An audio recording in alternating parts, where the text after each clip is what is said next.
This is not Vegapunk. Now I know what you may be thinking. She said she was, so she kinda has to be, right? I, and of course many others, believe that that just simply isn't the case. And in this video, I'll be sharing mine and my friend Joe's thoughts on this whole ordeal with this alleged Vegapunk.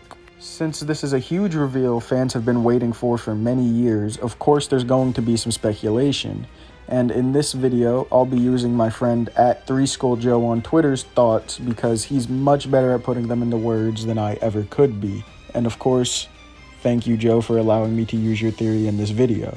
Dr. Vegapunk has always previously been referred to as Old Man. However, I don't think this is someone impersonating Vegapunk. This is Vegapunk in a new body, made simply because he was very old.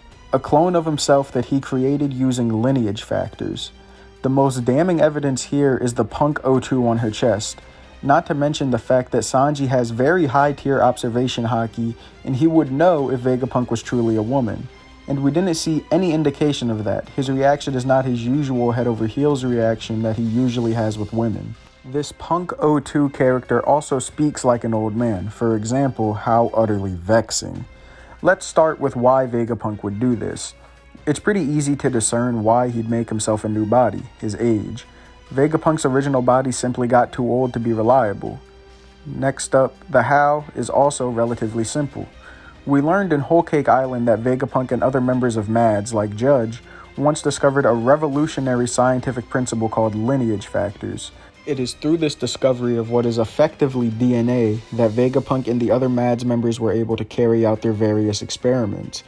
One such experiment that both Vegapunk and Judge conducted was the art of cloning. Through this principle, human beings can be built. Using this, we can understand how pacifistas and the Seraphim were created. Through this, we know that clones can be created of anyone. It is with this breakthrough that Vegapunk would have been able to grow a clone of himself by using his own lineage factors. In order to maintain his memories, he would have been able to use the same cybernetics tech that he tested on Kuma. Vegapunk has most likely created himself a new body. But why did he choose to become a woman?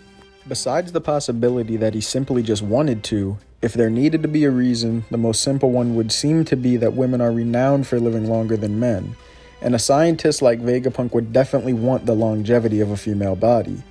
One of the more interesting pieces of evidence is the fact that Vegapunk's supposed reveal did not have a text box as many other characters such as Kaido, Doflamingo, and Dragon had. This next little segment is more of a character analysis of Vegapunk, also done by Joe, rather than tied into the theory.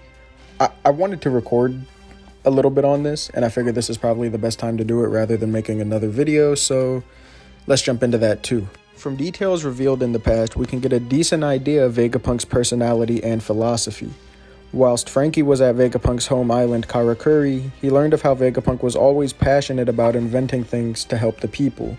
Back at Punk Hazard, we learned that Vegapunk had once created enhanced protective gear so that people could survive the hazardous environments created by one of Caesar's failed experiments. Caesar had been pushing the boundaries on their experiments in order to produce weapons of mass destruction.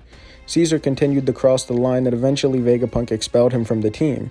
It was this that led to Caesar causing the explosion that almost destroyed the lab. From this, we can tell that Vegapunk primarily wants to help people and has at least some moral standards and lines they won't cross. However, it seems that Vegapunk has no sympathy or respect for pirates and generally dislikes them. Vegapunk cares most about developing technologies that will help people and make things more peaceful. Caesar even implied that Vegapunk's dream is to establish world peace through science. In this scene, he mimics Vegapunk to mock him in front of his followers. However, this image of Vegapunk is seemingly contradicted by the fact that he has always been making weapons. Yonji explained that Judge and Vegapunk worked on weapons together, and Frankie discovered a secret second lab at Karakuri where Vegapunk did weapons research. From the fact that the Navy were stationed at Karakuri and considered Vegapunk's research there to be priceless and a national treasure, we can infer that Vegapunk was most likely coerced into making these weapons. We know that Vegapunk was arrested after they discovered lineage factors with MADS, so from at least since then, Vegapunk has been forced into creating these weapons. It seems that no matter where Vegapunk goes, their research always ends up falling into the wrong hands, and they are manipulated into creating weapons of warfare instead of instruments of peace. So Vegapunk may not be creating weapons willingly, but their philosophy on humanity is still interesting to consider. Vegapunk has knowingly conducted many inhumane experiments on humans and other races such as gigantification, Lunarian endurance tests, and cybernetics. It seems that Vegapunk's empathy does not extend to criminals, and this connects back to the comment from 1061, which implies they don't like pirates. We saw in Punk Hazard that a bunch of corpses from failed gigantification experiments had been kept on ice. Vegapunk also seems to be driven by an urge to be able to understand and control every aspect of their creations. In 1061, we saw Vegapunk comment on how perhaps overriding primal desires is simply impossible. To this end, they are willing to do experiments on human subjects. So is Vegapunk a good person? On balance, no, not really. Vegapunk has good intentions, but their moral compass is heavily skewed by an obsession with scientific discovery. It may be that Vegapunk is a good person at heart, and that they are being coerced into making human weapons such as the Seraphim. Some believe that it is this that will lead to them betraying the world government and siding with the Revolutionary Army. This would then, of course, tie into Vegapunk's connection with Kuma. There are a couple more details we can draw from, and the first is that Vegapunk is a perfectionist and considers themselves to be mediocre. This potentially explains why Vegapunk lied to the world government about the artificial fruit experiment being a failure. The last detail that we have is that Vegapunk is seemingly very reliant on raising money in order to fund their experiments.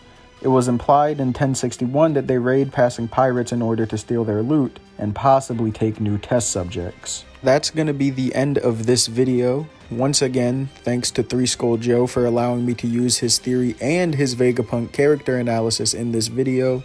I'll link his Twitter in the description. You can go drop him a follow. I'll also link my Twitter in the description as always. And, let me know what you think about this theory. As with any theory in One Piece, it's not 100% rock solid, but I am pretty confident about this one as, of course, it's by 3 Skull Joe, and a lot of his theories have come true. But that's pretty much it. See ya.